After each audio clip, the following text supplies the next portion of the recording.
மறைந்த நடிகரும் இயக்குனருமான பாக்யராஜ் அவர்களை பற்றி அவருடைய க்ளோஸ் சர்க்கிளில் இருக்க நிறைய பேர் நிறைய விஷயங்களை நமக்காக ஷேர் பண்ணிட்டு வராங்க. அந்த வகையில் நடிகை பூர்ணிமா, அதாவது பாக்யராஜ் அவர்களுடைய இரண்டாவது மனைவியை பற்றி இன்ட்ரெஸ்டிங்கான விஷயங்கள்லாம் தான் இந்த வீடியோவில் பார்க்க போகிறோம். இவங்களை பற்றி நிறைய தவறுதலான கருத்துக்களும் இப்போ வரைக்கும் மக்கள் மத்தியில் இருக்குது. ஸோ அது எல்லாத்துக்குமே விளக்கம் கொடுக்குற வகையில் இந்த வீடியோ இருக்கும். தொடர்ந்து வீடியோ பாருங்கள். அதுக்கு முன்னாடி இது வரைக்கும் யாரெல்லாம் நம்ம சினி சமூகம் சேனலை சப்ஸ்கிரைப் பண்ணலையோ அவங்க எல்லோரும் மறக்காமல் சப்ஸ்கிரைப் பண்ணிவிட்டு பக்கத்தில் இருக்க பெல் ஐக்கானையும் மறக்காமல் ப்ரெஸ் பண்ணிவிடுங்க. நடிகை பூர்ணிமா அவர்கள் மும்பையில் பிறந்து இங்கே நடிப்புக்காகவே அவங்க சென்னைக்கு வந்தாங்கன்னு தெரியும். அதுவும் ஸ்கூல் படிக்கிற காலத்துலேருந்தே அவங்க நடிக்க ஆரம்பிச்சிருக்காங்க. ஃபஸ்ட்டு இந்த டார்லிங் படத்துக்காக தான் அவங்க இங்கே வந்திருந்தாங்க. அந்த சமயத்தில் பாக்யராஜ் அவர்கள் யாருன்னே தெரியாமல் தான் இருந்தது. ஸோ அவருடைய அந்த 7 நாட்கள் அப்படின்ற படத்தை பார்த்ததுக்கப்புறம் தான் எப்படியாவது அவரை மீட் பண்ணி எப்படியாவது அவரை வாழ்த்தணும் அப்படின்னு நினச்சிருக்காங்க. ஸோ ஒரு ஃபங்க்ஷனில் நடிகைகள்லாம் இருந்த சமயத்தில் ஒவ்வொருத்தரும் பாக்யராஜ் சாரை பற்றி, அப்போ அவருடைய படம் ரொம்ப ஃபேமஸாக இருந்ததுனால நிறைய பேச ஆரம்பிக்கிறாங்க.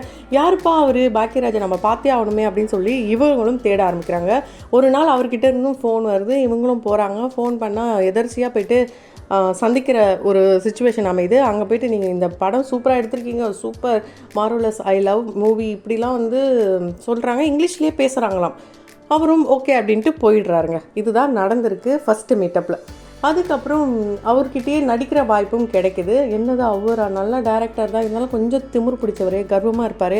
என்னதான் இவ்வளோ நல்லா டேரக்ட் பண்ணாலும் இப்படிலாம் பண்ணுவாங்களா அப்படின்ட்டு இவங்களும் மனசுக்குள்ளே நினைக்கிறாங்க. கம்ஃபர்ட் ஜோன் இல்லைனா எப்படி அவர் கூட சேர்ந்து ஒர்க் பண்ணுறது இப்படிலாம் நினச்சிட்டு இருக்கும் போது தான் திரும்பவும் மீட் பண்ணுற வாய்ப்பு கிடைக்குது. இந்த டார்லிங் மூவியை ஸ்டார்ட் பண்ணும்போது அதுக்கப்புறம் தான், சார் நான் அன்றைக்கி உங்ககிட்ட பேசணும் சார், நீங்கள் எதுவுமே சொல்லாமல் போயிட்டீங்க, ரொம்ப அப்செட் ஆகிடுச்சு சார் அப்படிலாம் சொல்லும்போது, என்னம்மா பேசுனீங்க, எப்போ பேசுனீங்கன்னு போது இப்படிலாம் சொன்னேன் சார். அதுதான் நீ இங்கிலீஷில் பேசினேன், எனக்கு புரியல, இவ்வளோ பெரிய டேரக்டருக்கு இங்கிலீஷ் தெரியலனா எப்படி அப்படின்ட்டு நீ என்ன அசிங்கமாக நினச்சிட போகிறேன்னு சொல்லிட்டு நான் போயிட்டேன், மற்றபடி வேறு எதுவும் கிடையாது அப்படின்னு சொல்லும்போது அவங்க ரொம்பவே ஷாக் ஆகிட்டாங்க. சிரிப்பும் வந்துருச்சான். ஸோ அங்கேருந்து இவங்களுடைய நட்பு ஸ்டார்ட் ஆகுது. ஆனால் அதே சமயத்தில் பாக்யராஜ் அவர்களுடைய மனைவி ரொம்பவே படுத்த படுக்கை ஆகிட்டாங்க. ஒரு இறக்க போகிற ஸ்டேஜில் அவங்க இருந்திருக்காங்க. இவர் ஒரு பக்கம் மூவின்னு அலைய. ஸோ இந்த மாதிரி ஒரு சூழ்நிலை தான். ஒரு பாயிண்டில் ஃபஸ்ட்டு மனைவியும் இறக்குறாங்க.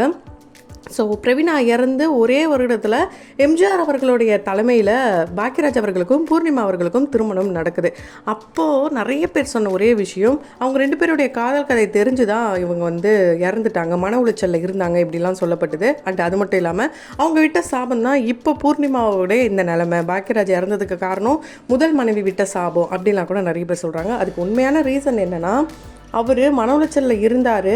அதுவும் அவருடைய குருவான பாரதிராஜா அவர்கள் இறந்து போன அந்த ஒரு சோகத்தில் இருந்ததுனால தான் அவருக்கு இப்படிப்பட்ட ஒரு நிலைமை வந்தது. அதுவும் இல்லாமல் முன்னாடி நைட் குஷ்பு அவர்களுடைய மகள் திருமணத்தில் அவர் பார்ட்டி பண்ணியிருக்காரு. இதனால தான், அந்த உடல்நிலை குறைவால் தான் அவர் இப்படி இறந்தாருன்ட்டு வெட்ட வெளிச்சமாக சொல்லிட்டாங்க டாக்டர்ஸ். இருந்தாலுமே நிறைய பேர் சொல்கிற கமெண்ட்ஸ், பூர்ணிமாவுக்கு இது தேவை, அவங்களுடைய முதல் குடும்பத்தையே அழிச்சதே இவங்க தான் அப்படின்லாம் சொல்கிறாங்க. அந்த மாதிரி யாரும் சொல்லாதீங்க. ஆல்ரெடி அவங்க நொந்து போயிருக்காங்க. இல்லை மேலும் மேலும் காயப்படுத்துகிற வகையில், அவங்களுக்கு சாபம் கொடுக்குற வகையில் இந்த மாதிரி பேசாமல் இருக்கிறது ரொம்ப நல்லது. அண்ட் இன்னொரு விஷயம் என்னென்னா, இவங்க ஆல்ரெடி சாப விட்டாங்க, அதனால தான் இப்படி ஆயிடுச்சுலாம் சொல்லிட்டு இருந்தாங்களே. ஆனால் இவங்க இறந்ததுக்கு அப்புறம் தான் இவர் அவங்கள மேரேஜ் பண்ணார். ஏன்னா எம்ஜிஆர் அவர்களுடைய தத்து மகனாக தான் பாக்யராஜ் அவர்கள் இருந்ததுனால அவரே ஒரு அப்பா ஸ்தானத்தில் நின்று தான் அந்த திருமணத்தை பண்ணி வச்சுருக்காரு பூர்ணிமா அவர்கள் கூட. ஸோ இவங்க 2 பேரும் இந்த காதலை சொல்கிறதுலேருந்து, 2 பேரும் மீட்டப் பண்ணதுலேருந்து திருமணம் ஆகிற வரைக்கும் ஒரு பதற்றம், பயம் ரெண்டுமே இருந்து தான் பாக்யராஜ் அவர்களுக்கும் பூர்ணிமா அவர்களுக்கும். ஃபஸ்ட்டு பீச் லைனில் தான் போயிட்டு லவ்வை ப்ரப்போஸ் பண்ணுறாரு. மேரேஜ் தான் ப்ரப்போசல் பண்ணியிருக்காரு. அதுக்கப்புறம் மேரேஜ் ஃபேமிலி ஓகே பண்ணுவாங்களா என்ன அப்படின்ற ஒரு பயத்தில் பூர்ணிமா அவர்களுடைய குடும்பத்தில் இருந்த ஒவ்வொருத்தர்கிட்டையும் பாக்யராஜ் அவர்கள் பேசி தான் இந்த ஒரு மேரேஜை பண்ணி வச்சுருக்காங்க. அது மட்டும் இல்லாமல் பூர்ணிமா அவர்கள் மேலே இன்னொரு குற்றச்சாட்டும் இருக்குது. மைக் மோகன் அவர்களுடைய கெரியரை காலி பண்ணது இவங்க தான் அப்படின்ற மாதிரி ஒரு குற்றம் இருக்குது. மைக் மோகன் அவர்களை தெரிஞ்சிருக்கும். அவருடைய கிளிஞ்சல்கள், பயணங்கள் முடிவதில்லை, விதி, இது போல் படங்களில் நடிக்கும் போது தான் பூர்ணிமா அவர்கள் ரொம்ப ஃபேமஸாக இருந்தாங்க. ஸோ பூர்ணிமா அண்டு மைக் மோகன் இவங்க 2 பேரோடைய இந்த ஜோடி பொறுத்தும் அப்போ இருந்த ரசிகர்கள் மத்தியில் நல்ல வரவேற்பு கிடைச்சதுனால 2 பேரும் சரி ரியல் லைஃப்லையும் பேர் ஆகலாமே நினச்சிருப்பாங்க போல இருக்குது. அதனால் இவங்க போயிட்டு அவர்கிட்ட லவ் ப்ரப்போசல் பண்ணுறாங்க. அப்போ மைக் மோகன் ரிஜெக்ட் பண்ணதுனால அவருக்கு எய்ட்ஸ் இருக்கிறது, இப்படிலாம் பண்ணுறாரு, அப்படி இருக்காருன்ட்டு அவர் மேலே தேவையில்லாத விஷயங்களை கொள்கை பரப்பு செயலாளர் மாதிரி இவங்க பரப்பி விட்டு அவருடைய கெரியரை காலி பண்ணதாக ஒரு சில செய்திகள் அப்போ இருந்த ஊடகங்களாக இருக்கட்டும், இப்போ இருக்கிற ஊடகங்களாக இருக்கட்டும் நிறைய இடத்துல அதை மென்ஷன் பண்ணுறாங்க. மக்கள் அதனாலேயே வந்து பூர்ணிமா அவர்களை திட்டி தீர்க்கிறாங்க. ஆனால் உண்மை என்னன்றத பூர்ணிமா அவர்களும் சரி, மைக் மோகன் அவர்களும் சொல்லியிருக்காங்க.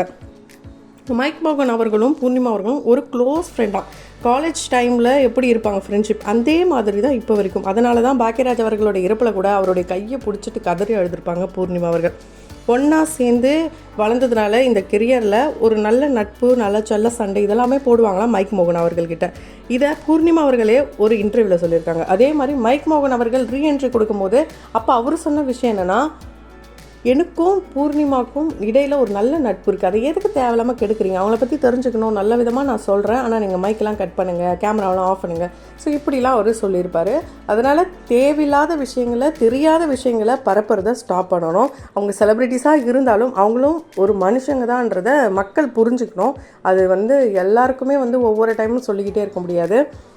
ஸோ இன்னொரு முக்கியமான விஷயம், பாக்கியராஜ் அவர்களுடைய குடும்பம். பாக்கியராஜ் அவர்களுக்கு முதல் திருமணத்தில் 2 குழந்தை உருவாகி அது இல்லாமல் போயிடுச்சு. ஆனால் 2வது திருமணத்தில் 2 அழகான குழந்தைகள், சரண்யா அண்ட் சாந்தனு. சரண்யா நம்ம எல்லாருக்கும் தெரியும், பாரிஜாதம் இந்த படத்தில் நடிச்சிருப்பாங்க. ஸோ அந்த டைம்லேருந்தே ஒரு பெண் குழந்தைனா எவ்வளோ ஒரு அன்போடு இருப்பாங்கன்னு தெரியும் நம்ம எல்லார் வீட்லேயும். அதே மாதிரி தான் பாக்கியராஜ் அவர்கள் அதீத அன்பு, அதீத நம்பிக்கை வச்சுருந்தாரு. அது எல்லாத்தையும் உடைக்கிற வகையில் அவங்க ஓடி போய் மேரேஜ் பண்ணிக்கிட்டாங்களாம். குடும்பத்தில் சேர்க்காமல் இருந்திருக்காங்க. ஃபைனலாக அவங்க ப்ரெக்னெண்ட்டாக இருக்காங்கன்னு தெரிஞ்சதுக்கப்புறம் ஃபேமிலியில் சேர்த்துக்கிட்டாங்க.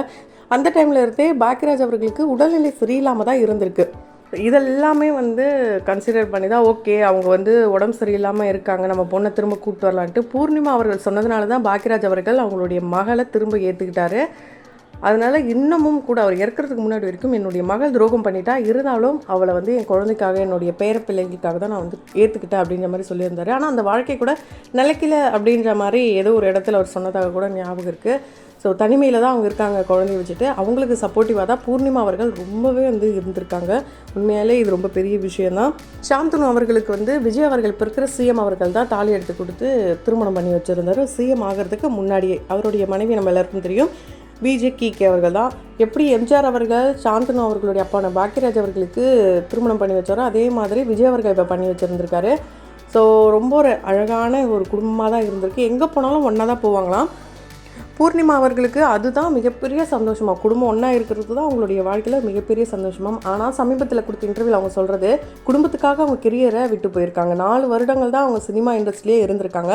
1984 அவங்களுக்கு திருமணம் ஆகுது. அதனால் ஃபேமிலி தான் முக்கியம்ட்டு திருமணம்க்கு அப்புறம் அவங்க நடிக்காமல் போயிட்டாங்க. அதுக்கப்புறம் வயசானதுக்கப்புறம் அம்மா கேரக்டர்லாம் ஜில்லா படத்தெல்லாம் நினச்சாங்க, ரீஎன்ட்ரி கொடுத்தாங்க. இதெல்லாம் செகண்டரியாக இருந்தாலும் அந்த டைம்லேயே நான் வந்து ஏன் குட் பண்ணேன் ஃபுல்லாத்தையும், நான் வந்து பேலன்சிங்காக கொண்டு போயிருந்திருக்கலாமே அப்படின்ற ஒரு எண்ணம் இப்போ வரைக்கும் அவங்களுக்குள்ள இருக்கிறதாக, அதை நினச்சி ரிக்ரெட் பண்ணுறதாக அவங்க ஒரு இன்டர்வியூவில் கூட சொல்லியிருக்காங்க.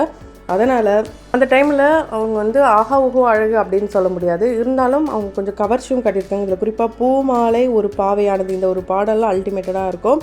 இவங்க அவங்களுடைய மருமகள்கிட்ட இருந்து நிறைய விஷயங்களை லேர்ன் பண்ணிகிட்டே தான் இருக்காங்களா. அவங்க அதிகமாக செலவு பண்ண மாட்டாங்களாம், மருமகள் நல்லா கைட் பண்ணுவாங்களாம், ட்ரெஸ்ஸிங் சென்ஸ் அவங்க நல்லா பண்ணுவாங்களாம். அது எல்லாத்தையுமே இவங்களும் ஃபாலோ பண்ணிகிட்டு இருக்காங்க. ஸோ ஒரு அழகான குடும்பத்தில் ஒரு மிகப்பெரிய ஒரு சோகம் தான் பாக்கியராஜ் அவர்களுடைய இறப்பு. கண்டிப்பாக இதிலேருந்து மீண்டு வர இந்த இறைவன் தான் துணைன்னு இருக்கணும்.